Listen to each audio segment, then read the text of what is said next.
All right, good evening, everyone. Tonight, well, it is 7:45, so I'm going to go ahead and get started on time. I should say it's 7:45 Eastern. So let's go ahead and get started.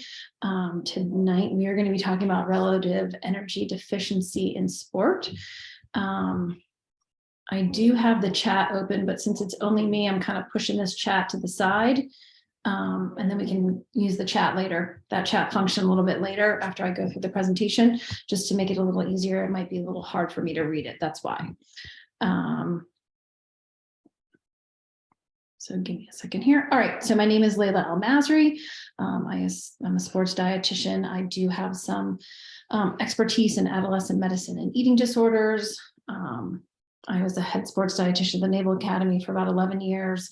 I'm a published author in addition to, I've worked with the NBA G League, and I've also been a former water polo student athlete as well as coached on various levels. So I get that being the student athlete and also working with student athletes. So what we're going to talk tonight is about RED-S.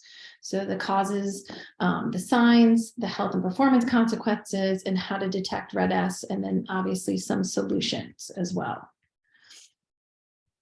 So if you are just joining, feel free to go ahead and use the chat, but know that I might not be able to get to that until the end because I can't see it very well on my screen. So let's get here back to what is RED-S. So RED-S is relative energy deficiency in sport. It is somewhat new term. First, it kind of started out as the female athlete triad, but as they started to do more research and realized that this extended beyond female athletes, and of course it extended beyond just the low energy availability, the low bone density, and that irregular period. So it has been expanded over time to RED-S. So here again in 2014, so it really is focusing on inadequate energy availability. So not having enough energy to support any body functions. And of course, if you're not supporting those body functions, the optimal health and performance, of course, are not achieved. So again, it's going to impair many aspects of health and performance, not just those three things that the female athlete triad focused on. And of course, we know that RED-S affects males and female athletes alike. So some of the causes, disordered eating, which again happens in males and female athletes. The athletes may be dieting, thinking that that's going to enhance their performance, or maybe they're trying to lose weight, thinking that it's going to enhance their performance. So that could be a cause. Frequent weight cycling. So those that could be in aesthetic sports or maybe weight class sports also could be, a factor or cause of RED-S. Mismanaged programs. So maybe inappropriate coaching behavior, or maybe some inappropriate regulations related to certain weight class sports, or maybe there's a coach that has certain rules and regulations that they want the players to follow. So those mismanaged programs. And then of course, lack of awareness of sufficient energy intake. That happens a lot. Athletes are just simply not aware of what they need and how much they need. Maybe an early start of sport specific training and or overtraining. So you can see here on the left side of the screen are the health consequences, and on the right side of the screen are the performance consequences.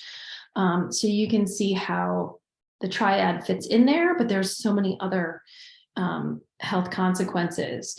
So, immunological, gastrointestinal, could be cardio, the psychological, growth and development, of course, where, when does the RED-S start?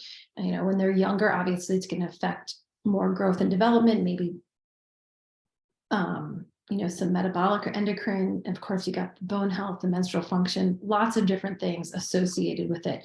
Some may be just female specific, but most of these are going to be health and performance consequences are going to be for the men, for male and female athletes. So kind of moving on to those performance consequences.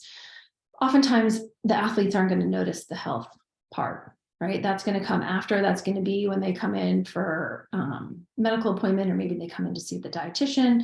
But they will start to notice some of those performance consequences first. So maybe the irritability, maybe the depression, decreased muscle strength.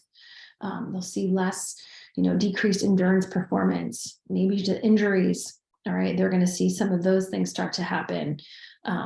Or they'll just notice that they're working really hard and their training response isn't improving. So the decreased glycogen stores, maybe they're going to feel, fatigued and sore for longer periods of time. So this is where you can kind of start getting the athlete to figure out, hey, what's happening to you? Where is your performance suffering? And starting having them make those connections and start getting a little bit of that buy-in as well. So signs of red S, of course, we hope the athlete is starting to notice some things, and then the sports dietitian or the medical staff can kind of pinpoint, hey, maybe this is what's happening. But early detection obviously is important. Some behaviors to look for are going to be disordered eating, sudden weight loss, low growth, maybe a delayed or non-existent period, recurrent injuries or illness, decreased performance and mood changes. So if you are an athlete and you notice any of those warning signs, obviously you should kind of speak up, seek out help, from my sports dietitian. Maybe there's someone else on your medical team. Maybe it's someone you talk to in your family, a friend. Start talking, and make sure that you've got people aware of what's happening and try to seek out help. If you are a practitioner and you start to notice some of these things, it's good to start educating your athletes, or maybe educating the medical staff to what to look out for, some of those signs and symptoms, so you can help those athletes before it gets too far. So there are definitely some assessment tools. So if you are a sports dietitian or someone working in the medical field or a part of the sports medicine team, there are some pretty good guidelines, the red, yellow, green, trying to get the athletes. These just kind of give guidelines to make sure that we're not having the athlete exercise and causing more of an issue. So these are just quick, simple guidelines. You can find them in some of the resources that I'm going to provide at the end. But just to give you an idea, this just kind of breaks it down a little bit and is really helpful to show, of course, the athlete, and to use as a performance team to make sure that you're all on the same page. So some solutions. Obviously, we want to make sure that our athletes are choosing a well-balanced diet, sufficient energy coming from the carbohydrates, the protein, and fat. This is where a sports dietitian comes a really very, very obviously very useful, because each athlete is going to be different based on their sport, based on their goals, based on their body weight, where it is, where they need to go. So really kind of teaching them, hey, these are the things that we're looking for, listening to your hunger and fullness cues, noting that weight changes should occur in the off season and not during the season, and just trying to help them establish a very healthy lifestyle and pattern, a healthy eating pattern, is really important. So again, meals and snacks are going to be important. Consuming regular meals and snacks, how many meals, how many snacks, obviously 3 meals, and how many snacks is really going to be dependent on where they are and what they're doing for activity, or where they are in their training cycle, and or where they are health-wise. And then, of course, appropriate timing of meals and snacks, educating the athlete on before, during, and after. So before, prioritizing carbohydrates and fluid, moderate protein to, no protein, low fat, low fiber. During exercise, obviously prioritizing carbohydrates and fluid, and then post prioritizing carbohydrates with some protein and fluid, and trying to, depending on workout schedule, but trying to get that within an hour.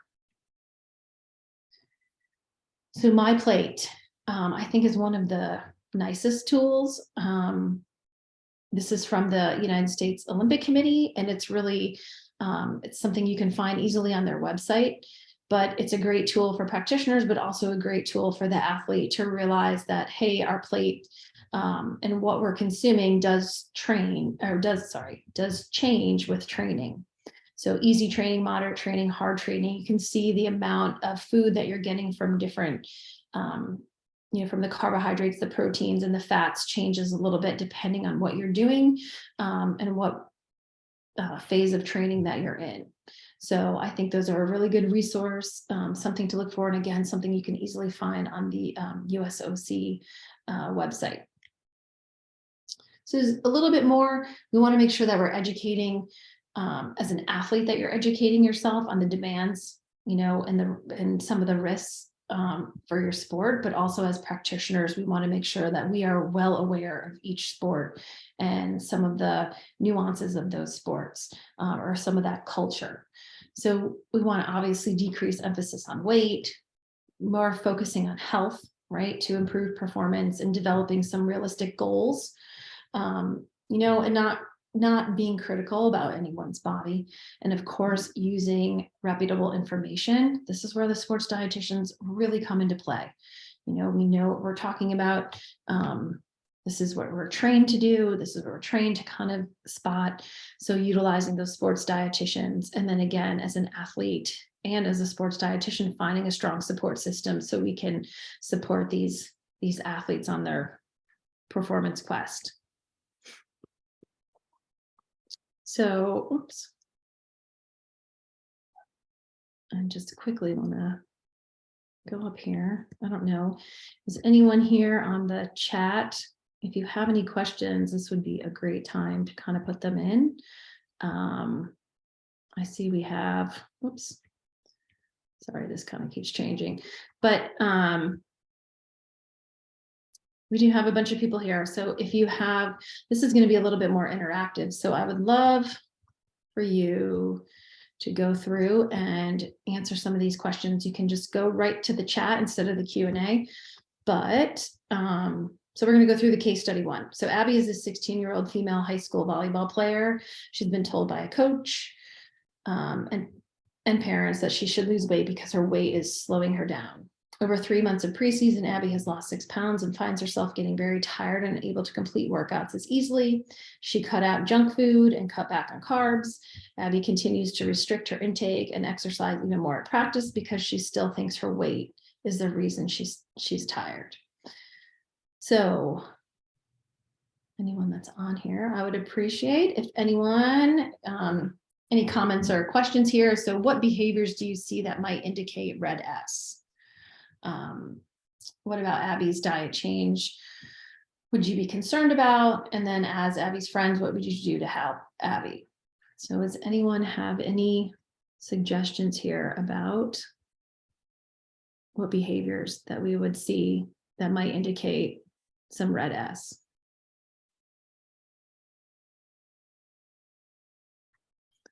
So pretty obvious right now, right? She was told by a coach and her parents that her weight is not necessarily conducive to what her sport or how they want her to look. So here she is now losing weight. She's exercising a considerable amount. She's in season and she's losing weight.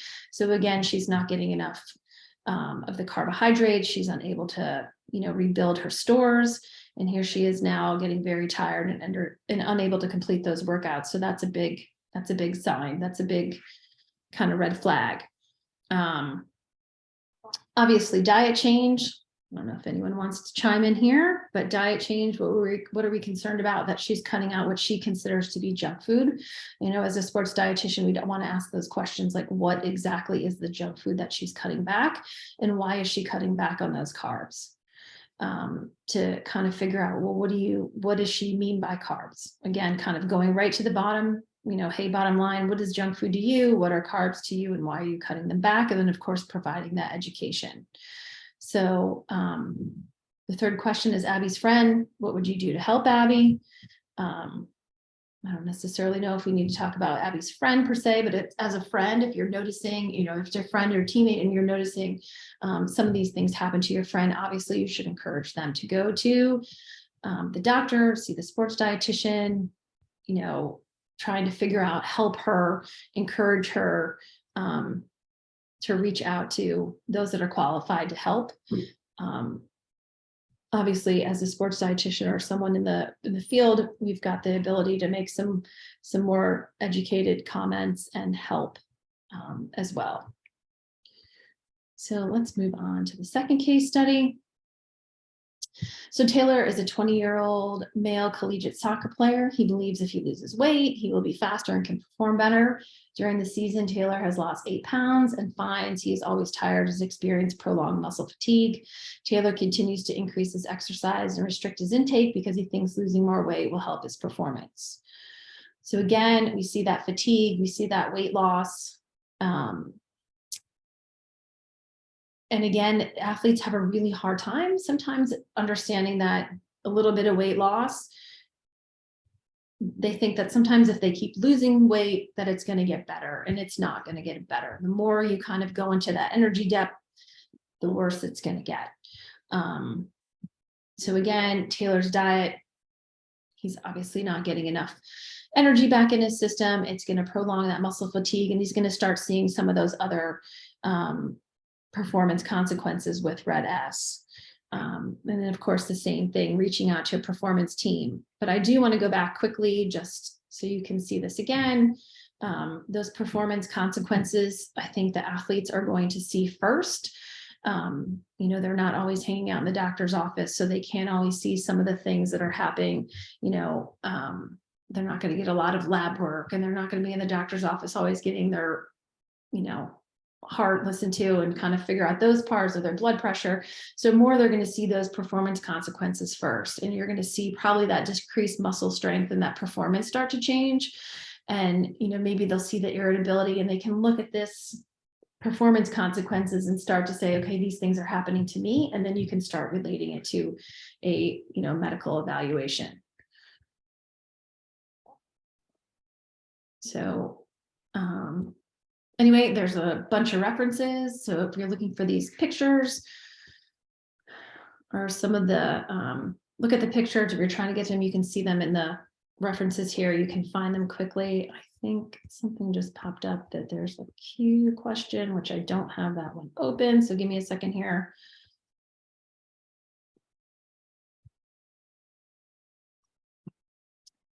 So someone just asked when this started. And I am sorry, but this started at 7:45 Eastern. So I am sorry if that was wrong, but it was 7:45 Eastern, so 6:45 Central.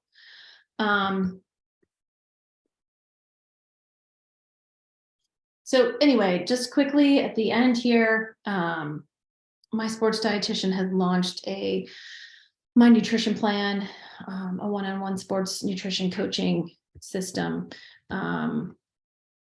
really helping athletes, you know, get one-on-one sports nutrition coaching, especially when it's hard.